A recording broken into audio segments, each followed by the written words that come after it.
মুসনাদে আহমদ একটি কিতাব, ওই কিতাবের 340 নম্বর পৃষ্ঠায় 3 নম্বর খণ্ড 340 নম্বর পৃষ্ঠায় হাদিসটা নিয়ে আসছে। জাবির ইবনে আব্দুল্লাহ থেকে হাদিসটা বর্ণনা।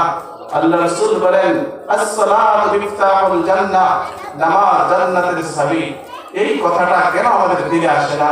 আরে নামাজ ছাড়া তো বান্দা তোমার কোনো আমলই কবুল হবে না।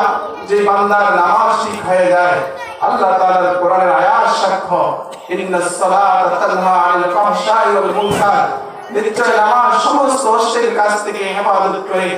আল্লাহ রাসূলের একজন সাহাবী আল্লাহ রাসূলকে প্রশ্ন করলেন, হাদিসের কিতাব বাজ্জার, হাদিসের কিতাব মাসমা নামক কিতাবের 531 নম্বর পৃষ্ঠায় হাদিসটা এসেছে। আল্লাহ রাসূল সাল্লাল্লাহু আলাইহি সাল্লামকে قال رجل للنبي صلى الله عليه وسلم ان فلانا لا يصلي فاذا اصبح السرقه।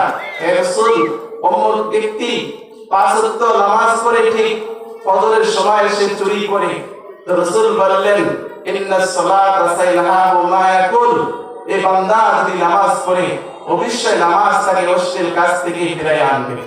আজকের যুবকগুলো রাস্তার ভিখারি হয়ে ঘুরে, আরে ভাইয়া কে তোমারে ভুলাইয়া দিল?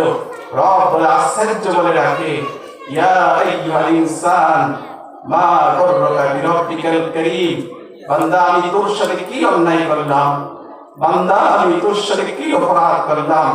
শৈশব থেকে তোরে লালন পালন করে এটাই বুঝি তুই আজকে আমাদের যাচা দিলি। যেই দিন তুই আকলমান হলি সেদিন তুই আমাকে চেনা উচিত ছিল। ওই সময় থেকে নাফরমান তুই আমাকে ভুলে গেলি, আমাকে সিজদা দিতে তুই ভুলে গেলি। আমার বাপ, আমার বন্ধু, আল্লাহ রাসূল সাল্লাল্লাহু আলাইহি সাল্লামের একজন সাহাবী আব্দুল্লাহ ইবনে কুরদ হাদিসের কিতাব তারগীব ও তারহিব নামক কিতাবের প্রথম খণ্ডের 245 নম্বর পৃষ্ঠা হাদিসে এসেছে। আল্লাহ রাসূল সাল্লাল্লাহু আলাইহি সাল্লাম বলেন, আউয়ালু মা ইউহাসাবু বিহিল আবদু ইয়াওমাল কিয়ামাতি as-সালাহ, ফাইন সালাহা সালাহা সাইয়্যু আমালিহি ওয়া ইন ফাসাদাত ফাসাদাত সাইয়্যু আমালিহি। বিশ্ব নবী বলেন যে কিয়ামতের দিন সর্বপ্রথম বান্দার নামাজের হিসাব হবে। কারণ যে বান্দার নামাজ ঠিক হয়ে যায় তার সমস্ত আমল ঠিক হয়ে যায়, যার নামাজ ঠিক হয় না তার কোনো কিছু ঠিক হয় না। আল্লাহ রাসূলের সাহাবী জাবির ইবনে আব্দুল্লাহ মুসলিম শরীফের 247 নম্বর বর্ণনা। আল্লাহ রাসূল সাল্লাল্লাহু আলাইহি সাল্লাম থেকে হাদিস বর্ণনা করে জাবির ইবনে আব্দুল্লাহ, ইমাম মুসলিম রাহমাতুল্লাহ আলাইহি সহিহ মুসলিমের 247 নম্বর পৃষ্ঠায় হাদিসের 247 নম্বর হাদিস এনেছেন। আল্লাহ রাসূল বলেন, বাইনাল রাজুলি ওয়াল কুফরি তারকুস সালাহ। আরে আল্লাহ রাসূল এমন কোন আমলের ব্যাপারে এত গুরুত্ব দিয়ে কথা বলেন না, নামাজের ব্যাপারে যত গুরুত্ব দিয়ে কথা বলেছে। যে বান্দা নামাজ পড়ে সে মুসলমান, যে নামাজ পড়ে না সে মুসলমানের কাতারেই তো থাকে না।